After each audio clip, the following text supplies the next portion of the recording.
Assalamualaikum warahmatullahi wabarakatuh.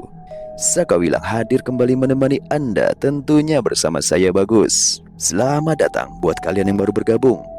Dukung terus channel ini dengan subscribe, like, dan komen. Dan jangan lupa tekan tombol loncengnya agar kalian tak ketinggalan kisah-kisah lainnya yang akan diupload pada setiap harinya. Langsung saja kita masuk ke dalam ceritanya yang berjudul Kisah Prahara Fitria, Serang, Banten, 2013. Fitria tampak sedang menyapu lantai rumahnya. Maklum, ia suka bersih-bersih dan ingin rumahnya selalu terlihat rapi. Rumah yang ia tempati itu cukup luas, karena ia bangun dari hasil jerih payahnya sebagai tenaga kerja pahlawan devisa negara. Walaupun rumah itu dibangun di tanah warisan orang tuanya, namun ia bersyukur sudah memiliki rumah di usia 29 tahun. Ia juga memiliki anak balita berusia 3 tahun. Hidup Fitria sudah cukup enak sebenarnya. Walaupun ia seorang janda cerai, tapi setidaknya ia sudah memiliki rumah sendiri dan telah memiliki pemasukan tetap sebagai asisten rumah tangga di rumah salah satu orang kaya di kota Serang. Tapi bukan manusia namanya jika hidup tanpa ujian dan cobaan. Cobaan yang dihadapi Fitria ini berasal dari kakak kandungnya sendiri yang setengah stres. Kakak kandung Fitria itu bernama Minah. Selain agak sinting, Minah juga sering datang ke rumah Fitria untuk meminta beras dan lauk pauk. Alasannya, kakaknya ini adalah karena ia dulu yang sudah mengasuh Fitria ketika masih kecil. Padahal faktanya, orang tua mereka lah yang paling lama mengasuh mereka. Sang kakak juga dikenal serakah dan tidak memiliki belas kasihan. Di suatu pagi, tiba-tiba Minah datang ke rumah sang adik. Ia langsung menendang pintu dan meminta si adik keluar.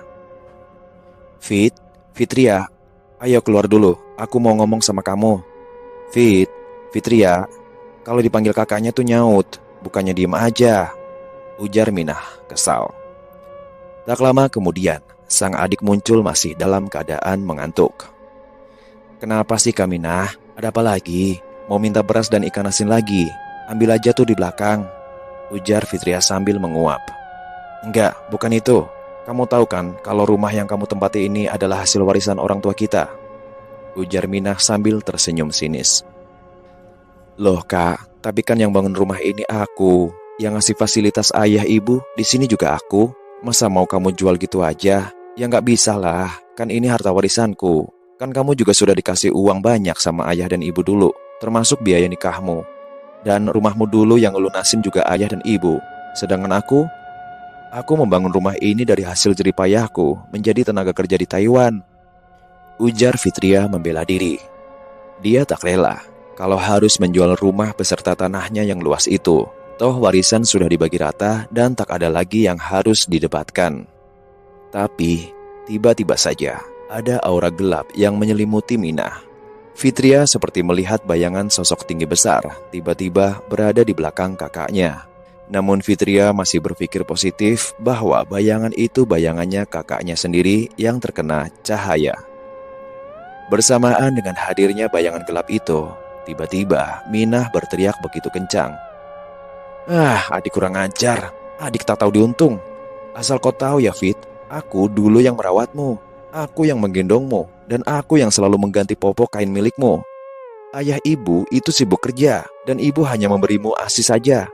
Dan ayah lembur dan jarang pulang, jadi akulah yang merawatmu Fit, dasar anak gak tahu diuntung, ungkap Minah dengan nada tinggi dan suara yang keras.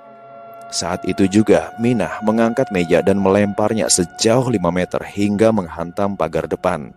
Ia juga menendang tembok rumah Fitria hingga retak dan hampir jebol. Kursi kayu jati yang dibuatnya duduk juga ia patahkan dengan tangannya. Minah seperti kerasukan sesuatu dan tenaganya berlipat ganda. Padahal barang-barang yang ada di sekitar situ kualitasnya bagus dan kuat, karena dibeli dengan harga yang cukup lumayan.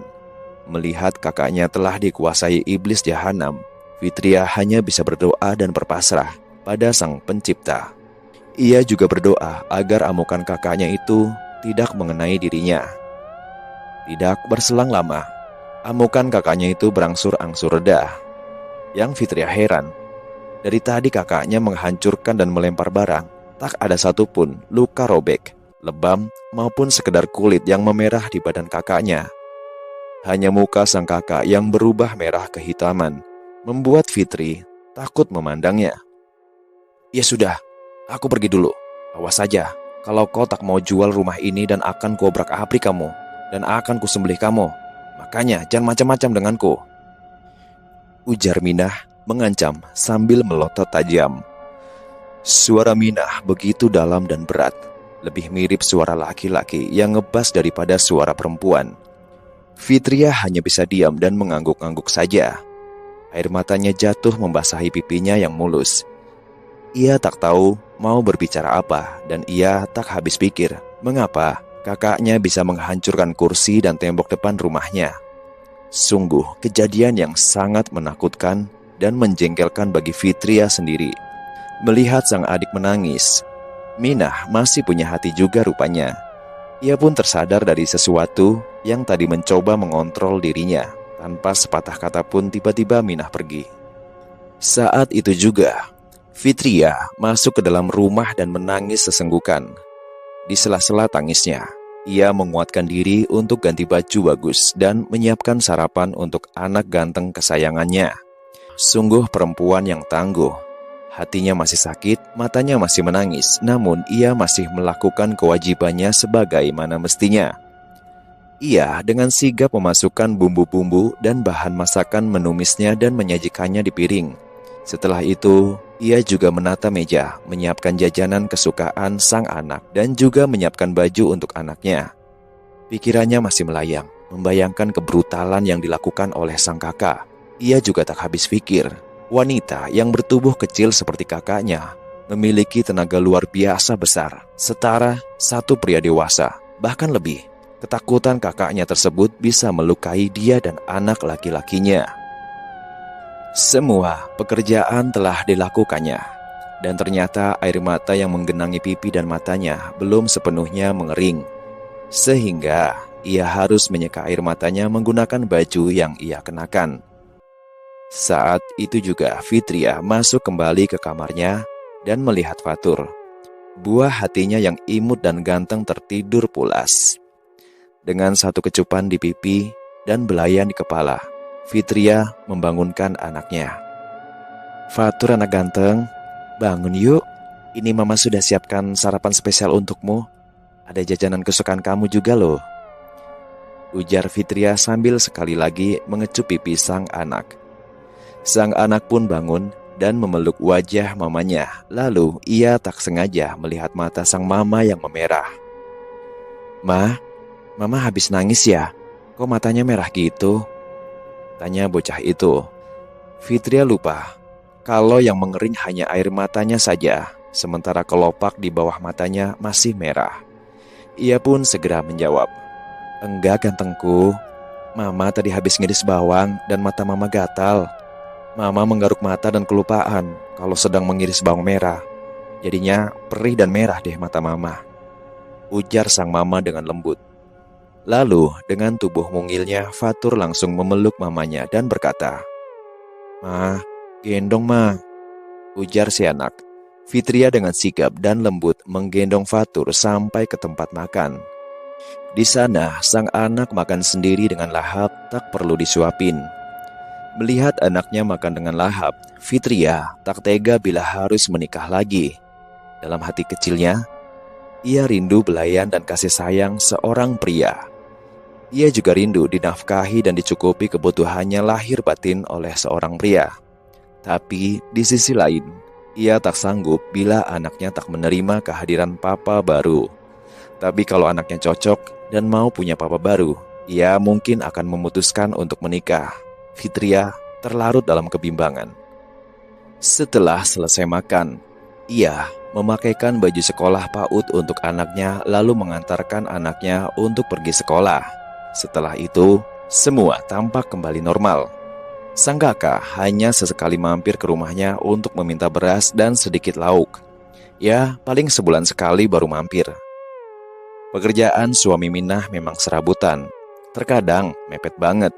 Bahkan tak ada sisa ketika selesai membayar SPP dan kebutuhan sekolah dari anak-anaknya. Jadi terkadang untuk makan saja, ia harus meminta beras ke Fitria. Saat Minah datang, terkadang Fatur melihat sesuatu di belakang Minah. Fatur kerap menyebutnya hantu kekar. Tapi ketika Fatur ditanya soal bagaimana wujud keseluruhan si hantu kekar, Fatur hanya menggeleng dan selalu mengatakan, "Aku takut." Berbulan-bulan lamanya, Fitria menjalani kegiatan monoton seperti itu. Pagi ia berangkat kerja ke rumah juraganya untuk menjadi asisten rumah tangga. Siangnya, ia izin sebentar untuk menjemput anaknya dan memberinya makan siang. Lalu, balik ke rumah sang juragan. Ketika sore hari, Fitria pulang ke rumahnya untuk istirahat dan menjemput Fatur pulang. Oh iya, waktu siang hari sampai hari itu, anak Fitria dititipkan ke bibinya Fitria, dan bibinya Fitria cukup baik dan perhatian orangnya. Rumah bibi berhadap-hadapan dengan rumah Fitria. Fatur sudah dianggap sebagai cucunya sendiri, karena memang kakek nenek Fatur telah tiada. Mereka semua juga sepakat untuk tak mengunjungi Minah. Dan bibi selalu mewanti-wanti Fitria agar selalu membawa HP-nya dan selalu waspada. Amukan Minah yang di luar nalar bisa jadi ancaman serius untuk Fitria dan anaknya. Fitria terus melakukan rutinitasnya sampai pada suatu titik ia berpikir untuk menikahi seorang pria yang kelak bisa baik dan menafkahi dirinya dan Fatur. Mulailah Fitria berpetualang mencari pendamping hidupnya. Ia ingin pendamping hidup yang kokoh pundaknya, kuat fisiknya, serta baik hatinya, sehingga sewaktu-waktu Minah mengamuk, minimal suaminya bisa melindunginya, bahkan menyerang balik jika perlu. Setiap sore, Minah mengajak Fatur jalan-jalan. Tujuannya yang pertama adalah untuk membuat Fatur senang, sekaligus membelikan anaknya jajanan dan mainan yang ia inginkan. Selain itu, ia juga ikhtiar mencari calon papa baru untuk anaknya. Sore itu seperti biasa, Fitria membawa anaknya pergi. Kali ini untuk jajan, lalu dilanjut melihat suasana senja di kota Serang, Banten. Saat hendak membeli jajan itu, ia bertemu dengan mantan pacarnya sewaktu SMP, Hilman. Lelaki itu tampak gagah dengan motor Matic 160 cc-nya. Dengan percaya diri, Hilman mendekati Fitria. "Hai Fit, si Fatur udah besar saja nih," ucap Hilman sambil mengusap kepala Fatur. "Mau apa kok kesini, Man? Hubungan asmara kita sudah lama selesai, Man. Dan aku tidak akan pernah lupa perbuatanmu yang menggunakan pelet untuk mendapatkanku. Lagian kan, cintaku waktu itu cinta monyet, Man. Sekarang, tak ada lagi rasa cintaku ke kamu," sahut Fitria panjang lebar, sambil menutup kuping Fatur, agar ia tak dengar dengan apa yang mereka bicarakan. "Loh, kok gitu sih? Iya, aku minta maaf.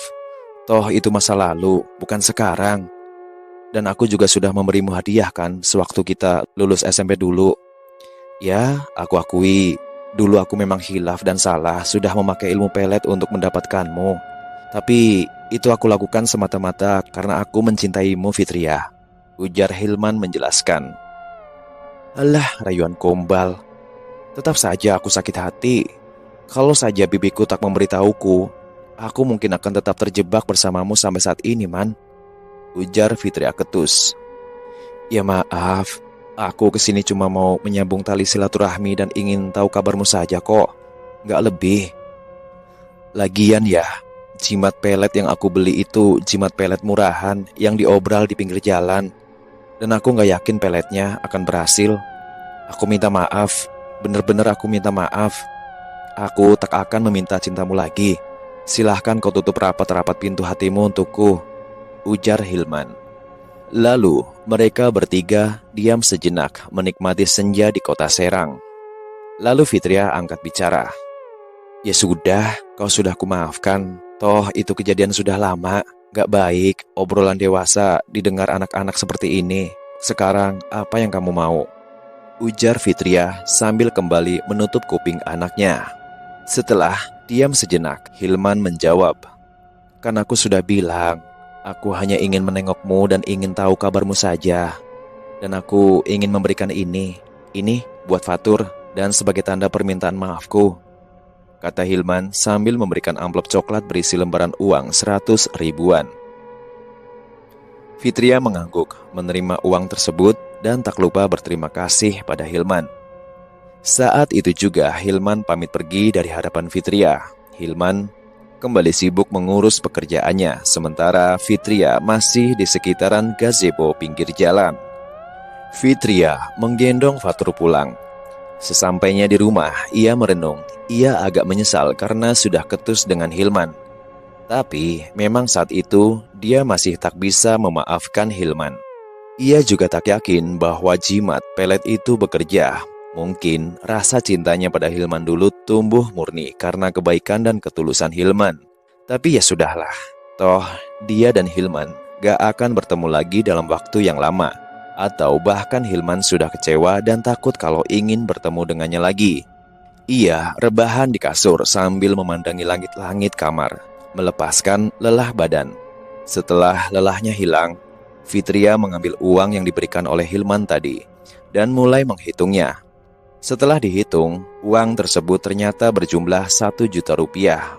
Angka yang cukup besar untuk biaya Fatur. Minimal beli seragam dan uang SPP di PAUD selama 1 tahun.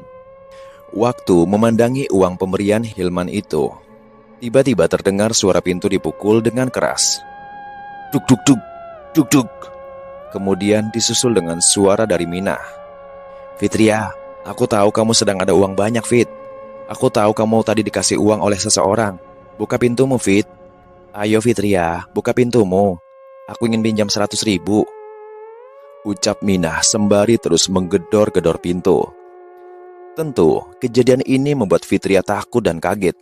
Bagaimana bisa kakaknya itu mengetahui pertemuannya dengan Hilman dan bagaimana bisa dia tahu Hilman memberi uang? Sejak tadi, tidak ada yang mengikutinya. Apa Hilman tadi bertemu Minah sehingga Minah tahu tentang uang itu? Ataukah sedari tadi sore Minah membuntutinya diam-diam? Atau jangan-jangan ada sesuatu yang memberitahu Minah atas segala informasi? Karena kalut dan kaget, Fitria langsung berteriak keras. "Tolong, rampok, rampok, rampok," ujar Fitria. Para tetangga di sekitar segera datang dan menghampiri rumah Fitria. Beberapa warga yang sudah muak dengan kelakuan Minah menyeretnya keluar. Fitria hanya mengintip dari balik pintu, melihat kakaknya diseret pergi oleh beberapa warga. Di balik celah pintu itu, terlihat mata Minah melotot dan mulutnya menyeringai memandangi rumah Fitria. Beberapa warga yang sudah muak melihat kelakuan Minah selama ini terus menggiringnya menjauh dari kampung. Beberapa warga balik meneriaki dan membentak Minah, hingga salah satu warga tersulut amarah dan hendak memukul Minah. Untungnya, Pak RT bisa mencegah. Tetapi, tetap saja warga meneriaki dan mengusir Minah. Selain jengkel, para warga juga khawatir Minah mencelakai Fitria dan Fatur. Karena kelakuan Minah terkadang telah di luar batas. Minah pun digiring warga ke jalan raya besar menjauh dari rumah Fitria. Karena merasa tertekan, akhirnya Minah memutuskan untuk naik bis menjauh dari kerumunan warga. Untuk saat ini menghindari amukan warga adalah tujuannya. Tapi tampaknya Minah masih menyimpan dendam. Di dalam bis kota itu, ia tersenyum menyeringai dan ketika dihampiri petugas karcis, ia menyerahkan sejumlah uang sambil terus menyeringai. Tak sepatah kata pun keluar dari mulut Minah, hanya seringai dan keheningan. Petugas karcis agak merinding juga melihat muka Minah. Tapi ia berlagak seolah tak peduli dan lanjut menarik uang karcis ke penumpang lainnya. Pak petugas juga tidak tanya Minah mau turun di mana. Sekitar kurang lebih setengah jam, bis yang ditumpangi Minah berhenti untuk menurunkan penumpang. Tiba-tiba saja Minah melompat turun dari bis. Sementara itu, di dalam rumah, Fitria masih saja ketakutan. ia tetap memilih bersembunyi di dalam kamar. Hingga ada seorang warga yang mengetuk pintu rumahnya. "Permisi kak, Kak Fitria, kita mau ngomong. Tolong kakak keluar sebentar," pinta salah satu warga. Fitria pun bergegas keluar. Iya pak, maaf, saya tadi ketakutan dan memilih untuk bersembunyi di kamar. Mohon maaf bila saya tadi nggak keluar rumah," ujar Fitria agak terbata-bata. Ternyata para warga tadi hanya ingin memberitahu agar Fitria selalu berhati-hati. 2 bulan berlalu. Kini Minah tak lagi tampak. Biasanya setiap tanggal tua, Minah selalu datang meminta beras. Sekarang ia seperti menghilang tenggelam dalam gelap malam. Tapi biarlah wanita setengah iblis itu tak datang. Malah bagus, Fitria bisa fokus kembali untuk mencari jodoh. Ia kembali berikhtiar dengan jalan-jalan sore bersama Fatur, berharap ada yang dekat dan melamarnya. Setiap ada kumpul-kumpul ibu PKK, Fitria juga secara aktif membantu. Tak lupa juga, ia bertanya informasi mengenai bujang ataupun duda. Siapa tahu bisa ia dekati dan ia jadikan sebagai suami. Pencariannya tak berhenti sampai di situ saja. Ia juga aktif mencari jodoh lewat sosial media. Waktu itu, ia memanfaatkan Twitter, Facebook, dan blogger untuk berkenalan dengan orang baru. Ia membuang jauh-jauh kata gengsi, karena baginya, yang ia lakukan ini baik. Toh, nanti kalau sudah bertemu dan cocok dengan seorang laki-laki, ia tak perlu pacaran ataupun tunangan lagi, langsung menikah saja. Pencarian Fitria masih belum menemukan hasil. Memang, dalam sebuah pencarian, terkadang manusia butuh waktu yang lebih lama untuk mendapatkannya. Tetapi bisa jadi, apa yang kita cari dan kita inginkan datang dengan cepat dan tiba-tiba. Semua itu ditentukan oleh seberapa keras usaha kita, seberapa kuat doa dan ibadah kita. Karena sejatinya ada rahasia ilahi yang turut berperan dalam sebuah proses untuk mendapatkan sesuatu. Fitria duduk termenung di sebuah kafe. Ia memikirkan bagaimana caranya agar segera mendapatkan pendamping hidup. Fatur ia titipkan ke bibinya karena memang sedang ingin main di rumah. Suasana kafe saat itu cukup sepi. Hanya ada sekitar 5 orang yang duduk di bangku terpisah. Alunan musik pop jazz diputar lewat speaker kafe. Suaranya terdengar mengalun lembut, memenuhi ruangan kafe. Terlihat juga lampu-lampu dekorasi ruangan kafe mulai dinyalakan bersama dengan lampu utama. Para barista tampak bercanda mengusir kebosanan. Dan salah satu dari mereka ada yang menyapu bagian dapur, bagian dalam, dan halaman luar kafe, agar kafenya selalu bersih, rapi, dan wangi. Langit di luar tampak telah gelap. Sisa cahaya matahari yang tadinya jingga kini sirna. Saat Fitria asyik melamun dan menikmati suasana kafe, tiba-tiba dari arah luar pintu kafe ada yang membuka pintu. Terlihat 5 orang tentara yang mengenakan pakaian dinas. Mungkin sehabis dari kantor atau habis latihan bersama. 5 serdadu itu memesan minuman lalu duduk. Salah satu dari mereka nampak curi-curi pandang dengan Fitria, seakan juga menyadari kalau dirinya dilirik. Fitria melempar senyum dan balik memandangi para tentara itu. Fitria tersenyum dan mengangguk, seakan memberikan pertanda bahwa ia menyambut baik pemuda itu. Waktu terus berjalan. Tak terasa sudah jam 9 malam. Waktunya Fitria kembali ke rumah untuk menemani anaknya. Fitria pun keluar dari kafe tersebut di parkiran saat mengeluarkan motor. Salah seorang anggota tentara tadi menghampiri Fitria, menyapa dan berkenalan. Fitria menyambut ajakan perkenalan itu dengan sangat ramah. Pemuda gagah tersebut ternyata bernama Sigit. Setelah berkenalan dengan Sigit, mereka berdua bertukar nomor telepon.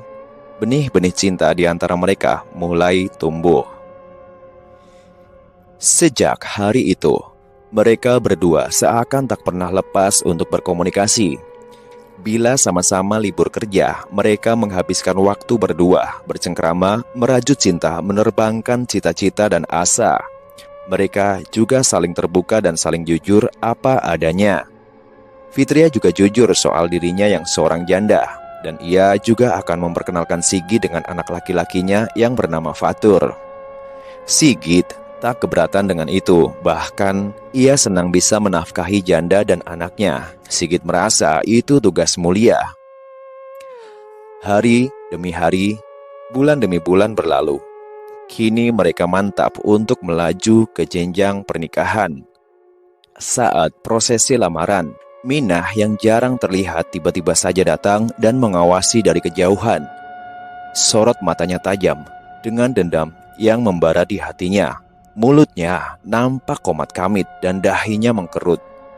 Bibi memergoki Minah yang sedang menatap tajam dari kejauhan. "Sudahlah, kamu pergi saja. Jangan rusak kebahagiaan adikmu itu. Kan kamu juga sudah punya suami," ujar Bibi sambil mengusir Minah. Beberapa pemuda yang mengawali prosesi lamaran itu juga sudah sigap berdiri di samping Minah, berjaga-jaga kalau Minah membuat onar lagi.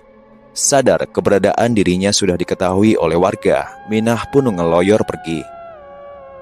Beberapa minggu setelah lamaran, mereka berdua memutuskan untuk melakukan pernikahan di kampung. Tepatnya di rumah Fitria. Pernikahan berjalan khidmat dengan suasana bahagia. Setelah pernikahan berlangsung, Sigit menetap di rumah Fitria karena Fitria yang memintanya untuk tinggal. Kini, Fatur sudah masuk ke sekolah dasar. Ia lebih kerasan main dengan bibinya Fitria dibanding main dengan mamanya. Bukan karena mamanya nggak sayang, tapi karena Fatur bisa merasakan adanya aura negatif dan hal-hal yang kurang beres di rumah mamanya. Fitria malah senang karena bibinya jadi beneran punya cucu yang bisa diajak main. Suatu saat, sepulang sekolah, tiba-tiba Fatur ingin bilang ke neneknya, "Nek, sini bentar deh, aku mau tanya," ujar Fatur. "Tanya apa sayang?" ujar nenek. "Aku kok setiap malam merasa gak enak ya nek, kalau pulang ke rumah mama. Rumah mama kayak panas banget dan aku juga gak nyaman. Gak bisa tidur, padahal mama sudah membeli AC, tapi tambah gak nyaman nek," ujar Fatur. "Ya sudah, kalau gak nyaman, Fatur pulang ke rumah nenek aja. Nanti kalau mau kembali ke mama papa, tinggal nyebrang jalan kampung ini. Toh cuma beberapa langkah kamu bisa sampai ke rumah mama," jawab sang nenek. Sebenarnya, sang nenek sudah curiga dengan kedatangan Minah waktu itu. Minah waktu itu seperti sedang merapalkan mantra, tapi ia tidak bisa langsung ambil kesimpulan. Tapi untuk berjaga-jaga, ia akan memberitahu Fitria soal kedatangan Minah yang tiba-tiba itu. Beberapa hari berlalu. Bibinya Fitria atau neneknya Fatur lupa memberitahu Fitria soal kehadiran Minah. Jadi mereka semua lengah akan kehadiran Minah. Para warga kini juga sibuk dengan urusannya masing-masing. Mereka menganggap Minah tak akan datang lagi ke kampung tersebut. Toh kalaupun datang, Fitria tinggal lapor suaminya yang seorang tentara. Kewaspadaan yang menurun itu membuat Minah kembali datang. Kedatangan Minah tak diketahui warga karena Minah datang di jam 12 malam dan ia datang dengan berjalan kaki. Ia hanya berdiri di pinggir jalan besar. Mulut Minah komat kamit dan ia menatap tajam ke arah jalan masuk kampung. Sambil membawa bungkusan di plastik hitam, Minah secara perlahan-lahan mendekati gapura kampung. Setelah sampai di depan gapura kampung, Minah membuka plastik hitam miliknya dan meletakkan sebuah mangkuk berisi bunga tepat di gapura gang. Ia lalu membakar dupa dan melakukan gerakan-gerakan aneh dan mengerikan. Sesekali ia mendengus, mirip banteng yang sedang marah. Setelah melakukan ritual, Minah kembali pulang. Ia berjalan di kegelapan malam dan menghilang di antara pepohonan. Keesokan harinya, seorang warga menemukan adanya dupa dan bunga-bungaan dalam mangkok. Bau semerbak, bunga tercium. diselingi bau anyir yang datang dari dalam mangkok tersebut. Warga tersebut tidak memindahkan barang-barang tersebut. Warga tadi mengira bahwa barang-barang tersebut adalah bekas ibadah umat beragama lainnya. Karena kita tahu, beberapa kepercayaan kuno masih memakai barang-barang tersebut untuk melaksanakan ibadah. Jadi, atas dasar toleransi, maka barang-barang tersebut tidak dipindah. Dari kejauhan tapak Minah yang meringis lebar, ia senang karena ritual yang dilakukannya tidak dicurigai. Beberapa hari kemudian, Minah mulai berani. Ia turun dari taksi tepat jam 12 malam, lalu berjalan santai menuju kampung tempat Fitria tinggal. Saat itu, Fitria dan Sigit sedang berlibur keluar kota. Karena hubungan mereka memang sedang mesra-mesranya. Sementara itu, Fatur tidur di rumah neneknya. Ia malas kalau harus ikut mama papanya. Sesampainya di rumah Fitria, Minah langsung melakukan ritualnya dengan cepat. Semua langkah-langkah ritual kecuali dua hal. Ia membawa beberapa helai rambut, ada yang panjang dan ada yang pendek. Setelah qomat kamit, ia segera menaburkan rambut itu ke bakaran dupa yang menyala. Ajaibnya, dupa itu berubah menjadi api yang membara. Api tadi cukup besar dan berkobar sekitar 1 menit. Setelah melakukan ritual tersebut, Minah lalu pergi dengan terburu-buru. Ia tak sadar dari rumah seberang, Fatur memperhatikan kelakuan Minah, dan Minah tidak sadar bahwa ada yang mengawasi. Keesokan harinya, Fatur menceritakan semua itu pada nenek. Lalu nenek segera memberitahu ke Fitria tentang semuanya. Dan disinilah teror dimulai. Sepulang liburan, bibinya Fitria bergegas menemui Fitria dan berkata, "Minah kembali lagi. Ia telah melakukan ritual. Kau lihat kan ini?" Ujar sang bibi sambil menunjuk arah bekas dupa, bunga, dan mangkok-mangkok khusus. Lalu bibinya meneruskan, "Ini biar dibersihkan saja sama Pak Ustadz. Kamu dan suamimu jangan menyentuhnya," ujar sang bibi. Fitria mengangguk setuju. Waktu di kamar, Fitri menceritakan hal tersebut pada suaminya. Sigit segera bangkit dari kasur dan segera membuang semua sisa ritual Minah. Ia tak mengindahkan saran istrinya. "Mas, kok nggak manggil Pak Ustadz dulu sih? Kok langsung disingkirkan?" ujar Fitria. "Alah, nggak apa-apa. Toh kalau Minah macam-macam sama kita, aku sudah punya pistol untuk menghabisi nyawanya," ujar Sigit menenangkan. Tepat 5 menit setelah Sigit membuang sesajen dan benda-benda ritual tersebut, ia merasa kepalanya pusing dan pandangannya kabur. Jendela yang ditutup rapat tiba-tiba terbuka dengan sendirinya. Brak! Ia dan Fitria kaget dan segera menuju jendela tersebut. Tidak ada apa-apa, hanya kunci jendela yang jebol. "Mungkin hanya angin sore saja," ujar Sigit menenangkan. "Angin sore gimana, Mas? Jelas-jelas ini ada makhluk kuat yang bisa menjebol jendela ini. Kuncinya ini kuat loh, Mas. Lihat," jawab Fitria sambil menunjukkan stainless yang patah tersebut. "Ya sudah, iya, nggak apa-apa. Ada Mas di sini yang akan melindungi kamu," ujar Sigit sambil memeluk dan mengusap kepala sang istri. Sore itu menjadi penanda akan kehadiran gerombolan makhluk halus yang menyatroni rumah Fitria. Pada keesokan harinya, tepatnya jam 10 malam, terdengar ada panci yang dipukul-pukul. Fitria mengira suara tersebut datang dari anaknya yang mainan panci. Ia membiarkannya. Namun suara tersebut datang lagi. Fitria masih membiarkan. Tapi tak lama kemudian suara tersebut datang lagi, kali ini lebih keras. "Tur, Fatur, jangan mainan panci nak, sudah malam ini," teriak sang mama dari dalam kamar. Tapi sepi, tidak ada jawaban dari Fatur. Fitria membangunkan suaminya yang tertidur lelap. Mas, bangun Mas. Ada yang datang di rumah kita Mas. Itu di dapur. Aku dengar suara orang sedang membunyikan panci," kata Fitria. Tak berapa lama, suara tersebut terdengar makin keras. Akhirnya, mereka berdua memutuskan untuk mengecek ke dapur. Saat dicek, dapur tampak berantakan.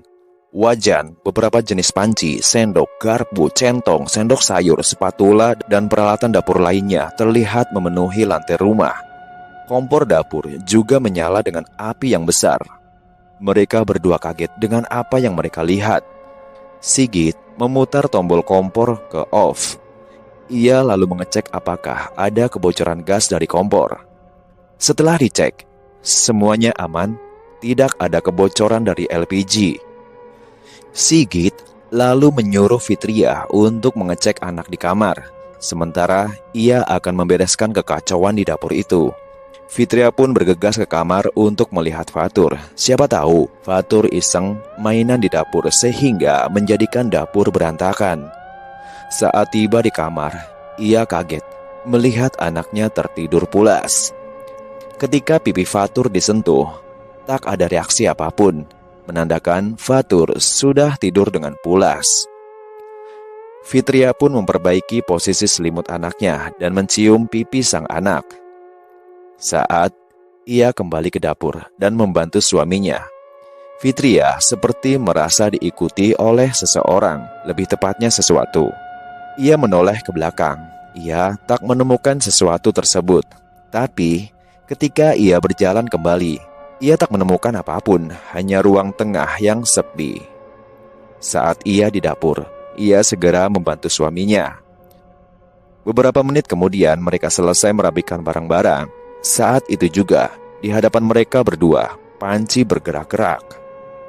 Sontak saja mereka kaget, karena panci yang tadi bergerak itu tiba-tiba saja jatuh. Jatuhnya pun bukan jatuh biasa, melainkan seperti ada yang melempar. Melihat panci yang terlempar, Fitria refleks memeluk suaminya. Fitria mulai menangis ketakutan. Baiklah kalau begitu, besok kita akan menemui Minah dan kita akan buat perhitungan, sambil menenangkan istrinya. Keesokan harinya, Sigit dan Fitria segera ke rumah Minah. Jarak rumah mereka ke rumah Minah sekitar 9 km. Setelah sampai, Sigit segera mengucap salam dan duduk di teras depan. Saat itu, suami Minah yang keluar. Sigit lalu membentaknya. "Mana istrimu yang kurang ajar itu?" ucapnya sambil mengeluarkan pistol dari balik celana. Suami Minah yang ketakutan itu segera memanggil istrinya. Begitu Minah keluar, Sigit langsung menghajar Minah habis-habisan. Minah ia pukul dan ia tampar. Setelah melakukan itu, Sigit menembakkan pistol miliknya ke arah kursi dan pintu. Setelah menembakkan pistolnya, Sigit lalu berkata, "Inilah jadinya kepalamu kalau kau berani mengganggu kami," ujar Sigit. Minah tak berani menatap Sigit. Mulut Minah pun berdarah setelah dihajar Sigit. Tapi walaupun mulutnya berdarah, Minah masih saja merapal mantra. Entah mantra apa. Fitria sebenarnya puas dan lega melihat Minah dipukul. Tapi sebenarnya hati kecilnya tak tega karena bagaimanapun juga Minah adalah kakak kandungnya. Sepulang dari rumah Minah itu, Sigit tiba-tiba makin emosional dan selalu minta dilayani nafsunya. Setiap 2 malam sekali, Fitria dan Sigit melakukan hubungan intim. Tapi Fitria bisa memaklumi dan masih bisa melayani dengan baik. Fitria tak tahu apakah suaminya itu begitu karena mantra-mantra Minah atau karena itulah sifat asli suaminya. Tapi Fitria yakin bahwa suaminya itu terkena guna-guna dari Minah agar mereka berdua bercerai. 3 minggu kemudian Fitria hamil. Dan ketika hamil muda, gangguan di rumahnya bukannya reda, malah semakin sering datang. Kini hampir setiap malam, keran di kamar mandinya setiap jam 12 malam selalu mengucur. Padahal setiap minggu Sigit selalu mengganti keran itu dengan keran yang baru.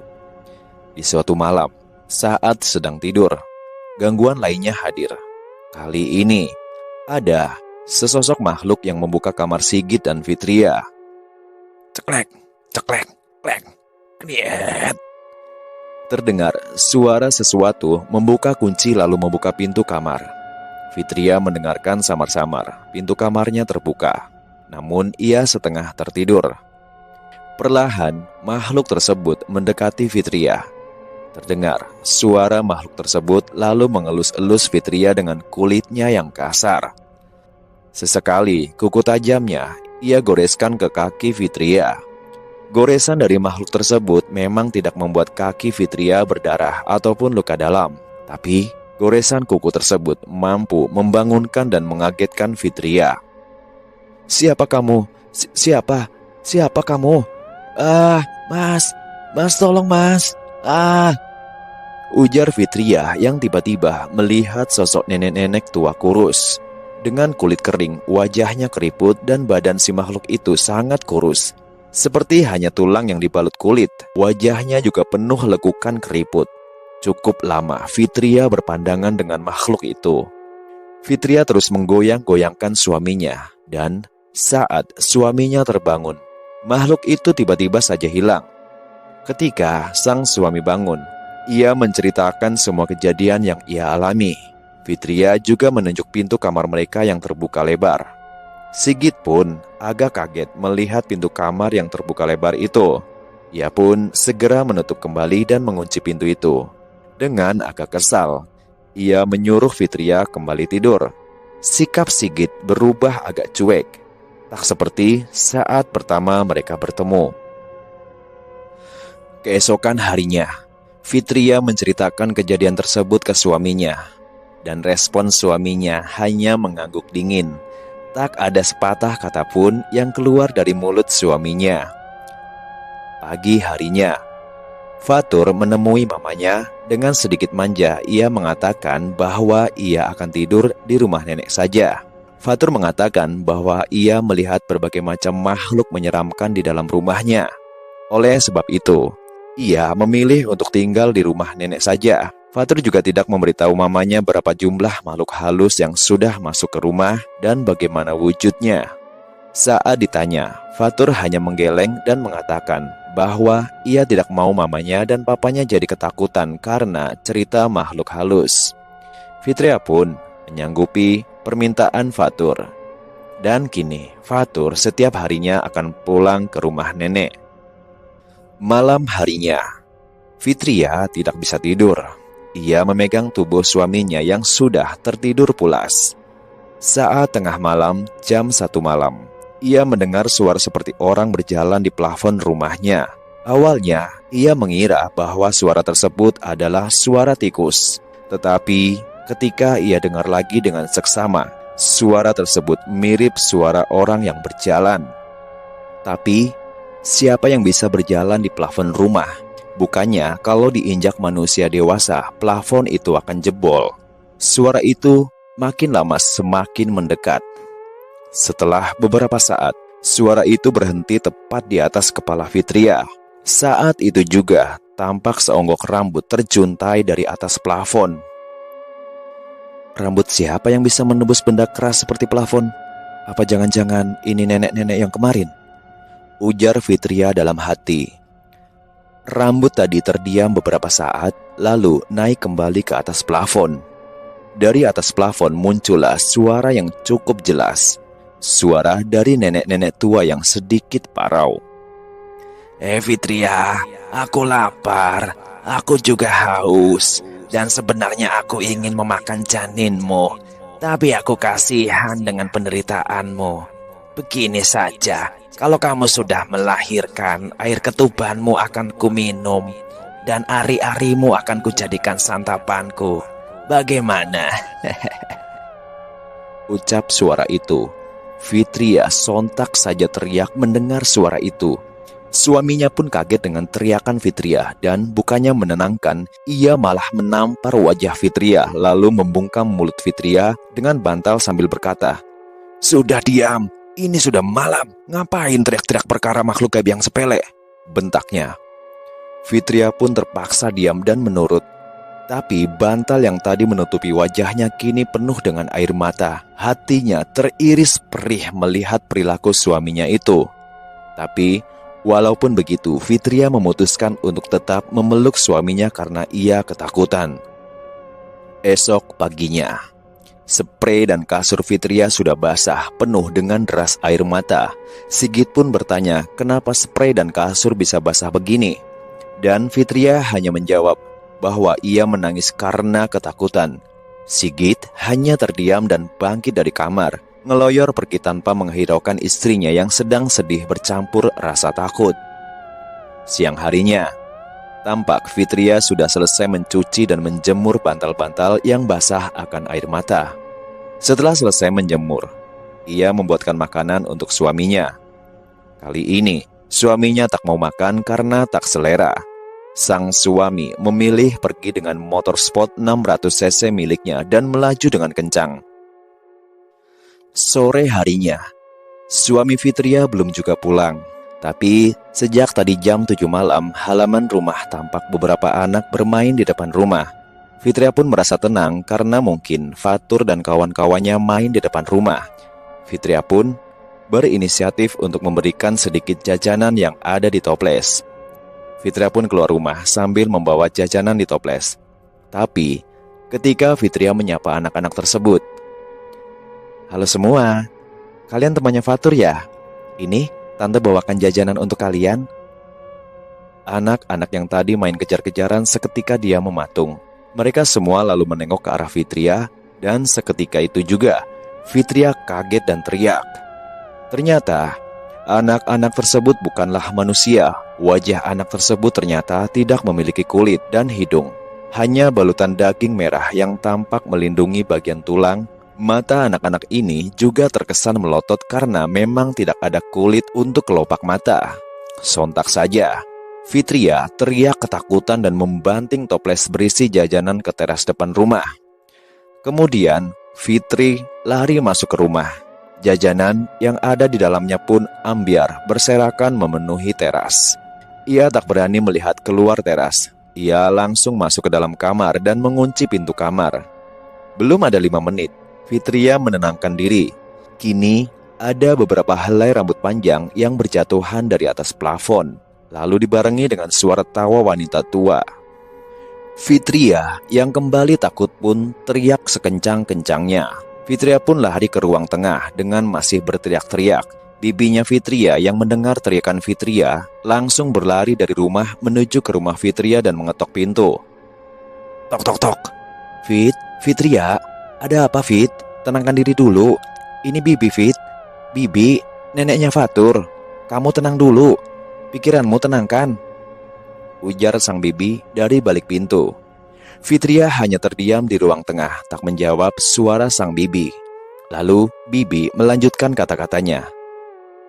Fit, kalau ada apa-apa cerita sama bibi. Kalau rumahmu angker, kamu sementara tidur di rumah bibi aja, ujar sang bibi. Sambil masih menangis, Fitria membuka pintu rumah depan dan memeluk sang bibi. Dan ia pun memutuskan untuk mengungsi ke rumah bibinya untuk sementara waktu sampai sang suami tiba. Di balik jendela, Fitria melihat beberapa makhluk berbulu tinggi besar sedang mondar-mandir di halaman rumahnya. Ia tak tahu apakah makhluk besar itu adalah makhluk yang tadi berwujud anak kecil ataukah makhluk lain yang memang sengaja datang untuk mencelakainya. Beberapa jam kemudian, sekitar jam 10 malam, suami Fitria datang. Deru knalpot motornya berisik dan membuat Fitria terbangun. Tapi Fitria tak langsung menuju rumahnya. Ia sebisa mungkin mengintip dari balik jendela. Setelah mengintip, tampak sang suami sedang memasukkan motornya ke garasi samping. Lalu suaminya duduk-duduk di teras sambil celingukan karena mungkin ia memanggil-manggil Fitria. Namun tak dapat menemukan istrinya itu. Sang suami lalu membuka kunci rumah. Ketika membuka kunci rumah itu, Fitria melihat dengan mata kepalanya sendiri beberapa makhluk besar yang tadi berkeliaran di teras masuk ke tubuh suaminya. Mungkin inilah penyebab sang suami sering marah dan tak segan melakukan kekerasan. Benar saja, ketika suaminya itu telah dirasuki oleh makhluk tinggi besar, suaminya itu langsung menendang pintu dan pintu tersebut langsung jebol. Ketika itu, sang suami juga tiba-tiba bisa meloncat setinggi 5 meter menuju atap rumah. Lalu saat sudah berada di atap rumah, sang suami teriak-teriak dan seperti memanggil-manggil sesuatu. Hal ini berlangsung sangat lama dan tanpa henti. Melihat kelakuan suaminya yang berubah mengerikan itu, Fitria hanya bisa menangis. Ia takut jika harus berhadapan dengan suaminya itu. Ia akhirnya mengantuk juga dan memutuskan untuk masuk ke kamar. Bibi, Fitria, dan juga Fatur tertidur dalam satu kamar yang sama. Perasaan yang hangat dan nyaman dirasakan oleh Fitria dalam kamar bibinya itu. Sangat kontras dengan suasana yang ada di rumahnya, yang terkadang panas, terkadang dingin menusuk tulang. Terkadang juga panas seperti berada di atas uap air yang mendidih. Belum lagi teror yang selama ini ia rasakan. Keesokan harinya, Fitria terbangun. Ia masih melihat Sigit berada di atas genteng atap rumah. Posisi Sigit kini tertelungkup dan tertidur pulas. Fitria pun memutuskan pulang ke rumah karena kasihan dengan suaminya. Ia tak berani membangunkan suaminya itu dan memutuskan untuk membuatkan teh dan sarapan untuk Sigit. Lalu menyapu teras rumah yang kotor dan penuh dengan makanan. Setelah beberapa saat, Sigit pun teriak dari atas. "Mah, Mama, tolong ambilkan tangga, Mah. Ini kenapa Papa bisa berada di atas seperti ini?" ujar sang suami. Fitria pun bergegas mengambilkan tangga dan meletakkannya di bawah posisi Sigit. Lalu, Sigit turun dari tangga tersebut dan menceritakan apa yang terjadi. Ia mengatakan bahwa setelah pulang itu, sebenarnya ia membawakan makanan untuk istrinya. Namun tiba-tiba, pandangannya gelap seperti orang yang pingsan. Makanan yang dibawanya juga hilang entah kemana. Dan ketika bangun tidur, ia merasa kedua kakinya sakit sekaligus. Ia kaget karena tiba-tiba ia tidur di atas atap. Fitria lalu menceritakan bahwa tadi malam ia melihat Sigit kesurupan dan menceritakan bagaimana ia bisa sampai di atas genteng itu. Sigit pun kaget dengan apa yang diceritakan oleh Fitria. Tapi setelah kejadian itu, beberapa malam Fitria dan Sigit tidak diteror. Jadi teror tersebut seakan beristirahat dan mengambil jeda waktu. Suara-suara aneh dan makhluk-makhluk gaib tak lagi muncul untuk beberapa saat. Dan Fitria memperkirakan bahwa teror tersebut berhenti karena sang penebar teror tidak kuat untuk mempersembahkan tumbal hewan. Karena ia tahu bahwa teror tersebut berasal dari Minah, dan kali ini Minah sudah kehabisan uang untuk membeli tumbal hewan. Tapi tak apalah, setidaknya kali ini ia bisa beristirahat dengan tenang.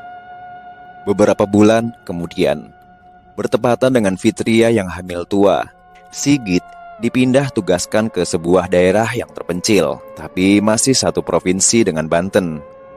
Tetapi posisinya saat ini masih di rumah Fitria. Saat sedang mengurus berkas dan mengangkut beberapa barang, Minah tiba-tiba datang. Wajah Minah memelas dan ia tampak sopan. Ia mengatakan permisi dan bilang ingin menemui sang adik. Kali ini, ia bicara dengan bahasa yang sopan dan dengan nada yang halus. Ia meminta tolong ke Fitria untuk menjual rumah Fitria karena kedua anak Minah masuk kuliah, sehingga butuh biaya. Sebenarnya Fitria jengkel dengan sikap Minah yang rakus. Tapi mau bagaimana lagi, Fitria setuju menjual rumahnya asalkan Minah tidak mengambil semua uangnya. Hasil penjualan harus dibagi dua, 50-50. Minah mengangguk setuju sambil menangis. Sigit yang sedari tadi jengkel dengan tingkah Minah yang rakus harta, segera menodongkan pistol miliknya. Tapi tiba-tiba Fitria melarangnya. Fitria bersujud di kaki Sigit sambil berkata, mau bagaimanapun juga itu adalah kakaknya. Sang bibi pun ikut melerai Sigit yang benar-benar sudah jengkel. Sementara itu, Fatur tidak ada di lokasi karena main sama teman-temannya. Setelah selesai dengan drama Minah, akhirnya Sigit dan Fitria buru-buru pindah rumah, dan Fatur ditinggal begitu saja dengan neneknya. Sebenarnya Fitria tidak tega meninggalkan Fatur, tapi daripada suaminya mengamuk dan menembak semua orang, lebih baik ia yang mengalah. Saat ini, posisi Fitria adalah di sebuah perbukitan. Memang agak angker, tapi tidak seangker ketika ia diteror oleh Minah. Tapi, tetap saja ada kejadian yang membuat bulu kuduk Fitria berdiri, bahkan membuat Fitria jatuh tak sadarkan diri. Namun, selebihnya tak ada lagi hal yang menakutkan. Justru, sifat Sigit yang masih temperamen dan sering KDRT yang membuat Fitria enggan. Sigit juga selalu menjadikan Fitria budak pemuas nafsu setiap malam. Dan ketika bertengkar dengan Fitria, Sigit selalu mengeluarkan ancaman pembunuhan. Tapi, Fitria masih bertahan selama 10 tahun lamanya. Dan akhirnya saat tahun 2023, Fitria menggugat cerai Sigit dan Fitria kembali ke kota kelahirannya, kota Serang. Fitria kini bekerja menjadi karyawan salah satu pabrik. Ia kini bisa membeli 2 buah rumah dan juga tanah yang luas. Di rumah, ia membuka toko kelontong. Kalau pulang sekolah atau hari libur, Faturlah yang bertugas untuk menjaga toko. Fatur menjadi anak yang berbakti dan rajin, sehingga toko mamanya sukses besar. Demikian kisah perempuan tangguh yang bernama Fitria. Setelah didera teror baik gaib maupun teror fisik, Fitria tetap tegar dan bisa sukses di usia yang ke-40 tahun ini. Semoga cerita kali ini dapat menghibur, ambil yang baik dan buang yang buruk. Selesai.